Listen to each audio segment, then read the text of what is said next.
Hello student, Dolly Sharma from जय Bharat defence academy. आज आपको सर्कल्स बता रही हूँ जिसमें 6 to 7 क्वेश्चन आते हैं लास्ट ईयर का एक्सपीरियंस है एनडीए के लिए। और मैं आपको बोलूंगी कि अगर मेरा पुराना वीडियो आपने नहीं देखा है तो उसको देखिएगा, उसमें स्ट्रेट लाइन के लिए बताया हुआ है, वो भी 6 to 7 क्वेश्चन आते हैं। चैनल सब्सक्राइब कीजिए, बेल आइकन को प्रेस कीजिए और इस क्वेश्चन को देखिए। यहाँ आर्टिकल्स बता रही हूँ, ये क्वेश्चन बहुत ज्यादा इंपॉर्टेंट है। तो सबसे पहले देखिए, जनरली अगर हमसे कोई इक्वेशन दी होती है, जनरल इक्वेशन, ये कंडीशन बहुत आती है, ax square plus 2hxy plus by square plus 2gx plus 2fy plus c equal to 0। और कंडीशन में पूछते हैं कंडीशन फॉर सर्कल, तो आपको ध्यान रखना है delta is not equal to 0 और डेल्टा हम फाइंड आउट करते हैं abc plus 2fgh minus af square minus bg square minus ch square से। और सर्कल के लिए ध्यान रखिए कोएफिशिएंट ऑफ, ये एनडीए में बहुत बार पूछा गया है, coefficient of x square is equal to होता है कोएफिशिएंट ऑफ वाई स्क्वायर। और साथ में आपको ध्यान रखना है coefficient of x y, coefficient of x y equal to 0। In short आप यहाँ ध्यान रख सकते हैं a equal to b and h equal to 0 and delta is not equal to 0 is the required condition for circle. बहुत simple सी चीज है, ये जो इक्वेशन है that is second degree equation, general equation of second degree है, उसमें से आपको ये फॉर्मेट ध्यान रखना है सर्कल के लिए। अब एक छोटा सा क्वेश्चन जो मैं आपको बता रही हूँ सर्कल का, वो ये है, the area of a circle centred 1,2 and passing through 4,6। तो सिंपल सा देखो, अगर आप एरिया ऑफ सर्कल निकालते हो तो आप पाई आर स्क्वायर लगाते हो, यानी कि आपको जो रिक्वायरमेंट है दैट इज योर रेडियस। अगर हम सर्कल की बात करें तो इस पर्टिकुलर क्वेश्चन में देखिए सेंटर दे रखा है 1,2 और कोई भी एक पॉइंट आप कहीं भी अज्यूम कर सकते हैं 4,6, इसको O मान लीजिए, से मान लीजिए। तो सिंपल सा ज्योमेट्री अगर आप लगाओगे, any distance from the centre on the circumference is always radius, means OA अगर मैं बोलूं तो ये रेडियस है। रेडियस लगाने के लिए आप सिंपल डिस्टेंस फॉर्मूला लगाओगे, यानी 4 - 1 whole square 6 - 2 whole square that is your 3 square plus 4 square, simply ये 25 आएगा। और यहाँ आपको सर्कल का एरिया निकालना है, तो सिंपल देखिए, आप यहाँ पे पाई इंटू 25 लिखोगे, ये होगा 25 पाई स्क्वायर यूनिट्स। तो देखिए इस क्वेश्चन में हमने देखा क्या, एरिया ऑफ सर्कल निकालना है, उसका फॉर्मूला पता होना चाहिए और आपको एक बेसिक पता होना चाहिए कि सेंटर से सर्कमफेरेंस को अगर आप कभी भी मिलाओगे तो आपको रेडियस मिलेगी। बिल्कुल भी टफ नहीं है, केवल बेसिक कॉन्सेप्ट इन्वॉल्व था। सेकेंड क्वेश्चन देखिए, radius of a circle passing through the point 6,2 whose diameters are this and this। आपको रेडियस निकालनी है इस केस में, तो सिंपल सा देखिए, यहाँ भी एक बेस इन्वॉल्व है कि जो डायमीटर्स होते हैं, diameters simple a line passing through centre. तो आप ध्यान रखिए point of intersection of diameter, point of intersection of diameter is always centre, diameter is always centre. तो इस केस में देखिए जो डायमीटर दे रखा है, एक है x प्लस वाई इक्वल टू 6, एक x प्लस 2y इक्वल टू 4। सिंपल आप इसे सॉल्व कीजिए, ये माइनस करेंगे तो minus y is equal to 2 आएगा, यानी y की वैल्यू -2 आ गई। हम इसे फर्स्ट इक्वेशन में लगा रहे हैं, x -2 इज इक्वल टू 6, यानी x इज इक्वल टू कितना आ जाएगा 8। आपको रेडियस निकालना है और आपको एक पॉइंट दे रखा है 6,2, तो सिंपल रेडियस हो जाएगी आपकी, एक सेंटर है हमारा 8,-2 और अनदर पॉइंट है 6,2। तो यहाँ अगर आप सॉल्व करोगे तो 8 - 6 whole square plus -2 and plus 2 and plus 2 whole square. तो सिंपल आपके पास -2 + 2 0 हो जाएगा, यानी 2 स्क्वायर दैट इज योर 2। ये रेडियस हो जाएगी आपकी 2 यूनिट्स। तो सिंपल सा इस क्वेश्चन था। इस क्वेश्चन में केवल आपको ध्यान क्या रखना था, एक और चीज, ये -2 एंड 2 है तो ये -4 होगा, यानी सिंपली यू हैव गॉट 16। तो यहाँ पर आएगा आपका 4 + 16 यानी कि 20, मतलब 2√5 यूनिट्स इसकी सर्कल, इसकी रेडियस होगी। तो देखिए यहाँ पे एक जो बेसिक कॉन्सेप्ट इन्वॉल्व हुआ वो था point of intersection of diameter is always centre. ये एक पॉइंट था जो बेस था, जो आपको ध्यान रखना है।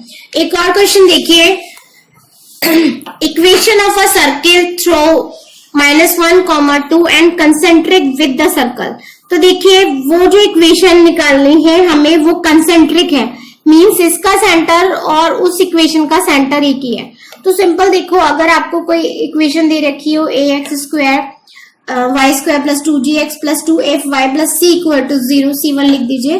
तो इस केस में जो सेंटर कोऑर्डिनेट होते हैं वो -g -f होते हैं, और अगर हम रेडियस फाइंड आउट करते हैं तो g² f² माइनस c1 करते हैं।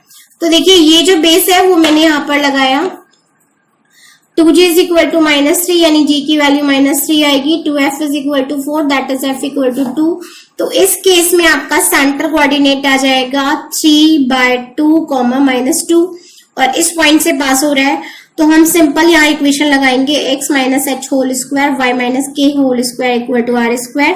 तो देखिए x ऐसी रखेंगे, h की जगह आप लगा दोगे 3/2 एंड y ऐसी रखेंगे, k की जगह -2 यानी +2 is equal to r square. -1 और 2 से पास हो रहा है तो यहाँ लिख दीजिए -1 minus 3/2 whole square and this is -2 plus 2 whole square, यानी रेडियस आ जाएगी आपकी -5/2। तो इक्वेशन ऑफ द सर्कल आ जाएगी आपकी x minus 3/2 whole square y plus 2 whole square is equal to 25/4। तो ये सिंपल इक्वेशन है। तो देखिए अब ये क्वेश्चन अगर आप ऑब्जेक्टिव में करोगे तो कैसे करेंगे, तो देखिए सबसे पहले क्या करेंगे, हम जो सेंटर दिया है वो निकाल देंगे, और जो रिक्वायर्ड इक्वेशन आपको जो ऑप्शन में दिख रही है उसका सेंटर निकाल लीजिए। दोनों सेंटर मैच करेंगे क्योंकि कंसेंट्रिक है। कंसेंट्रिक का मतलब होता है हैविंग सेम सेंटर।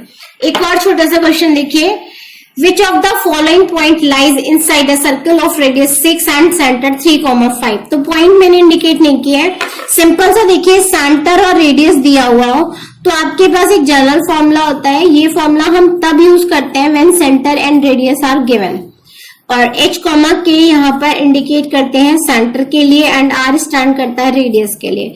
तो जो आप पर्टिकुलर क्वेश्चन लिख रहे हो उसे लिखोगे x minus 3 whole square y minus 5 whole square is equal to 36। इस पर्टिकुलर क्वेश्चन में जो पॉइंट दे रखे हैं उनको लगाएंगे। अगर ये साइन मान लीजिए left hand side greater than आती है 36 से, तो आप लिखेंगे point lie outside the circle, outside the circle. यहाँ आप राइट हैंड साइड लिख सकते हो। सेकेंड केस, अगर left hand side is less than right hand side तो आप लिख दोगे point lies inside the circle. ये किसी भी कोनिक के लिए हो सकता है, इनसाइड द सर्कल। और अगर left hand side is equal to right hand side है तो आप लिख दोगे point lie on the circumference in case of circle, on the circumference, otherwise on the boundary of the conic, जो भी conic indicate है। यहाँ पे एक बहुत छोटा सा पॉइंट मैं आपको बता रही हूँ, उस पॉइंट में हम केवल आपको ये बता रहे हैं कि कोई भी कोनिक आप कैसे फाइंड आउट करोगे।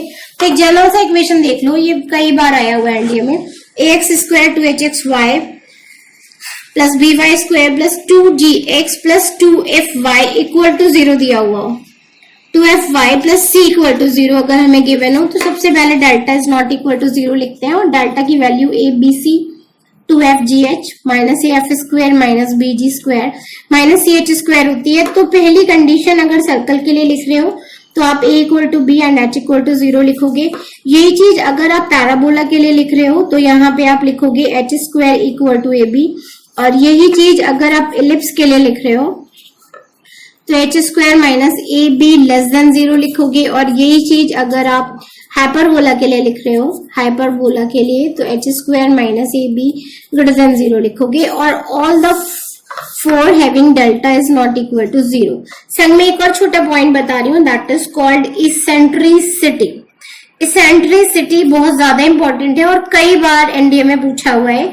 e बराबर 0 होगा सर्कल के लिए, e इक्वल टू 1 होगा पैराबोला के लिए, and e is less than 1 for ellipse and e is greater than 1 for hyperbola। तो इस टाइप के और वीडियोस के लिए मेरे चैनल को लाइक कीजिए, सब्सक्राइब कीजिए।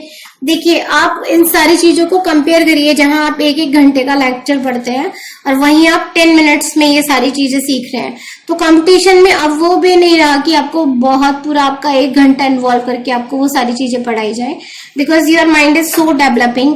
अब आप बहुत ज्यादा टेक्निकली एडवांस हो चुके हो, तो कम टाइम में आप बहुत ज्यादा ग्रिप कर सकते हो, क्योंकि सेल्फ स्टडी की एक इम्पोर्टेंस है। तो आप हमें और दूसरों को कंपेयर करने के बाद हमारे वीडियोस को देखिए। पहला तो हमें एक ऑफर दीजिए कि अब 10 मिनट्स आप हमें दीजिए, उसके बाद देखिए उन 10 मिनट्स में आपको कितना ज्यादा बेनिफिट हुआ। आई होप कि ये सारी चीजें आपको स्ट्राइक करेंगी।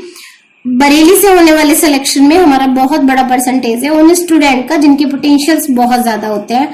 तो अगर आप चाहें तो हमें फेवर कीजिए इस टाइप की चीजों के लिए। जिन लोगों ने इस चैनल को सब्सक्राइब कर रखा है वो इन वीडियोस को शेयर कीजिए स्टूडेंट के संग, जिससे हम परसेंटेज को और इंक्रीज कर पाए। थैंक यू, शुक्रिया, जय हिंद।